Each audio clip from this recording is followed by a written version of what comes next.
Vous le savez, depuis quelques jours, j'ai lancé une campagne de financement participatif pour faire naître une nouvelle série, Sin Stress, un comics qui nous vient d'Angleterre. Et à cette occasion, j'ai créé une petite société d'édition qui s'appelle Sweeney & Terris, qui a pour but évidemment d'éditer non seulement Sin Stress, mais également les autres titres d'Impresia Comics et également le Panthéon, qui est, vous le savez, ma création financée avec succès grâce à vous sur Ulule l'année dernière. Mais en faisant cette campagne, je me suis rendu compte que certains d'entre vous n'étaient pas encore au courant de tout ce que j'avais pu faire dans l'édition depuis maintenant 15 ans, puisque c'est en effet en 2010 que j'ai débuté cette petite carrière d'éditeur, et c'est pas moins de 80 comics qui sont nés depuis 15 ans, et je suis pas peu fier de ça. Je suis pas peu fier non plus de continuer cette aventure. Donc nous allons revenir dans cette série d'émissions sur les titres majeurs que j'ai pu éditer, soit en direct, soit en collaboration avec d'autres éditeurs.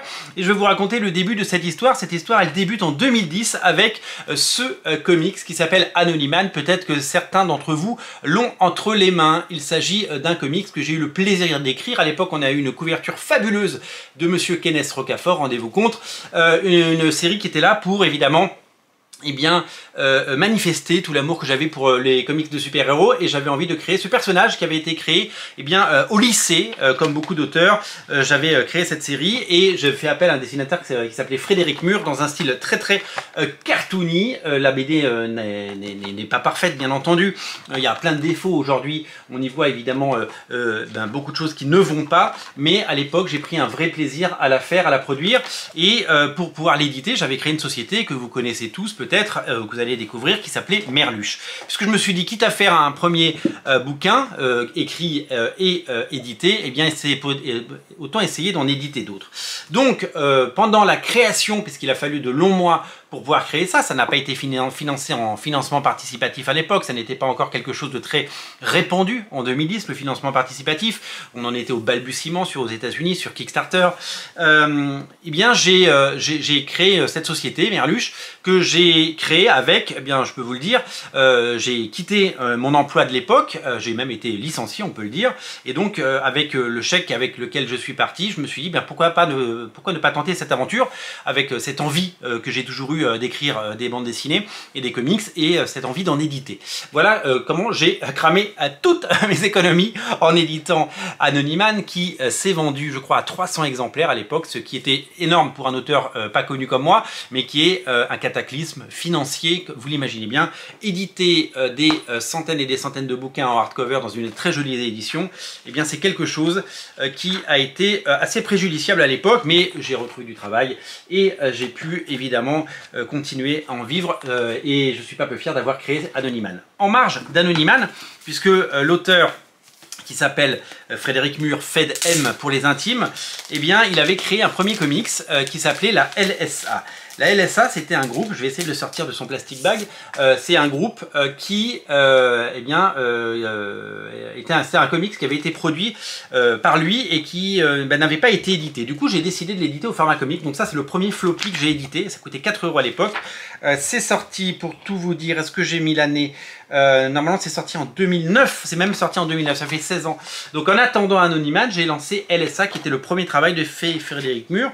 Ce que j'ai apporté, c'est en faire l'édition, et j'ai réécrit les dialogues de ce comics, qui évidemment est plein de charme, avec un dessin hyper jeune certes, mais un dessin particulièrement sympathique qui m'a donné envie de continuer. Alors à cette occasion, il y a eu 3 couvertures, parce qu'on était déjà dans les variantes cover.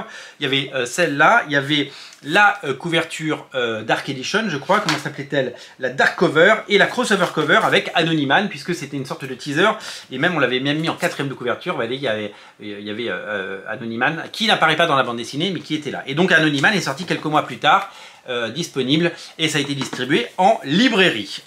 Donc j'ai sorti ces 2 comics qui étaient vendus en direct. J'avais monté un site à l'époque, le site merluche.com, qui proposait de découvrir ces titres-là. Et comme je me suis dit, comme on est dans une optique où il faut un catalogue, nous allons sortir des comics. Et moi j'ai eu un coup de cœur pour un auteur à cette époque, un dessinateur qui venait de débuter, qui s'appelait Mahmoud Asrar. Mahmoud Asrar, c'est un dessinateur que vous avez vu sur Thor, c'est un dessinateur que vous avez vu sur les X-Men, un dessinateur qui a à peu près tout dessiné chez Marvel, et il a sorti la série Dynamo 5, une série absolument magnifique, une série scénarisée par Jeff Harber, et qui nous montrait eh bien, le quotidien d'une équipe de super-héros. La série a connu 5 volumes aux États-Unis et j'ai sorti ce bouquin parce que j'avais un vrai coup de cœur et je pensais qu'il y avait de la place pour du comics indépendant. Alors là, j'ai avec donc ce chèque que j'avais pris en quittant la société pour laquelle je travaillais, j'avais acheté les droits, j'ai fait traduire cela, c'est Edmond Touriol qui a traduit et MACMA. On a voulu faire les choses bien et ce comics est sorti, distribué par Macassar, donc dans mon label Merluche, hein, le M que vous voyez ici, qui est également ici, vous voyez, c'était le nom de ma société. J'ai édité ça et les deux sont sortis en même temps. J'avais 2 comics avec la promesse peut-être de faire un deuxième tome. Malheureusement, les ventes ont été assez catastrophique, quelques centaines d'exemplaires seulement, hein. Je n'avais pas de budget marketing, à part ma chaîne YouTube et le site Comics Place, j'avais très peu de relais dans la presse, malgré quand même quelques papiers ça et là, mais ça n'a pas suffi, ce qui fait que quand on vend moins de 500 exemplaires d'un comics, c'est très compliqué de lancer un tome 2, surtout que j'ai découvert la réalité du marché, ce qui fait que, parce que quand on met un comics ou une bande dessinée en distribution, d'abord on ne récupère que 20% du prix de vente, donc ça coûtait 13,90 €, j'avais fait un prix tout petit qui était bien en deçà du marché et qui était une erreur, parce que 13,90 € il ne reste absolument rien, 14 €, rendez-vous compte, je récupérais moins de 3 € par album, donc 3 € par album, autant vous dire que quand on en vend moins de 600 ou à peu près 500, eh bien, il reste rien. D'autant que, eh bien, vous le savez comment ça se passe, les libraires ont un droit de retour, donc le distributeur vous fait ce qu'on appelle une provision sur retour, donc il ne vous donne pas la totalité de la somme. Si vous avez vendu 500 bouquins, il vous donne que sur 400, en disant s'il y a des retours, eh ben, on se remboursera là-dessus. Donc du coup, ça a été un four commercial. Là, j'ai pensé à tout arrêter, puisque j'avais perdu tout l'argent que j'avais gagné en quittant la société pour laquelle j'avais travaillé.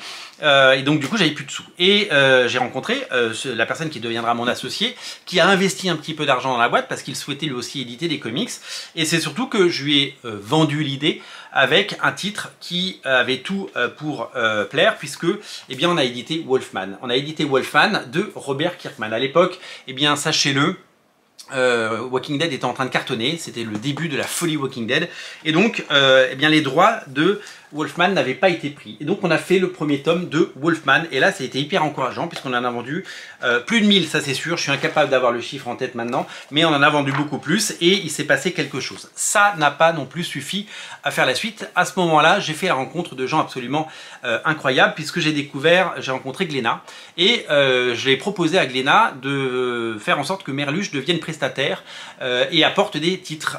Donc du coup j'en ai apporté, ils sont là, on en parlera dans la prochaine émission, et l'idée a été non pas de faire ces comics sous le label Merluche, parce qu'il y a eu la question, est-ce qu'il gardait ou pas le label Merluche. J'avais pas vendu ma boîte, j'ai juste apporté mes services. J'ai vendu mon catalogue par contre. J'ai vendu le catalogue de titres, donc ils avaient récupéré les droits de Dynamo 5, ils ont choisi de ne pas le continuer. Par contre, Wolfman, ils ont décidé non seulement de le continuer, mais de ressortir le tome 1 pour essayer d'avoir eh bien, un public encore plus large. Donc le numéro 1 ressortira quelques mois plus tard, avec le numéro 2, puis le numéro 3 et le numéro 4, puisqu'il y a 4 tomes.